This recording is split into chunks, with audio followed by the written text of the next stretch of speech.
ఉల్లిపాయలు దోసకాయలు సన్నగా తరిగి పెట్టుకున్నానండి. ఇలా వండుకుంటే బాగుంటుంది ఇది. దోసకాయ ఉల్లిపాయ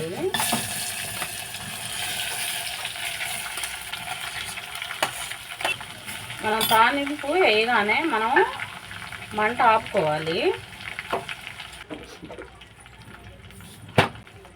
ఎల్లిపాయ కారం నూరి పెట్టుకున్న ఎల్లిపాయ కారం,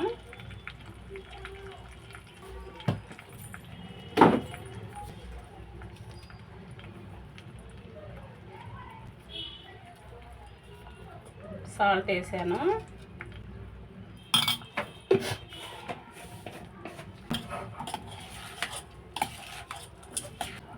తాలింపులో జీలకర్ర ఆవాలు పచ్చెనగపప్పు ఎల్లిపాయ వేసానండి. అంతే.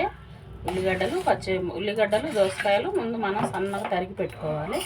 అంతేనండి, చాలా బాగుంటుంది ఇది. మామూలుగా అసలు వేడి వేడి అన్నంలో వేసుకొని మనం తింటే భలే బాగుంటుంది. నాకు ఇష్టం అండి. ఇట్లా నేను ఎప్పుడు వారంలో ఒకసారి 2 సార్లు అయినా వేస్తానండి.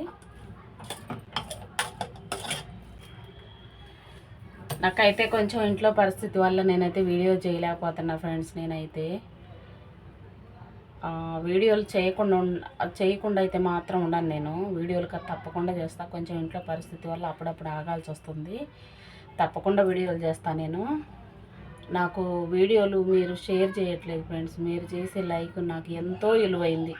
మీరు లైకులు షేర్లు చేస్తేనే కదా నాకు కొంచెం నేను ముందు రోజుల్లో కూడా కొద్దిగా పర్వాలేదు. మేము ముందుకు రావాలన్నా ప్లీజ్ లైక్ చేయండి, షేర్ చేయండి, సబ్స్క్రైబ్ చేసుకోండి.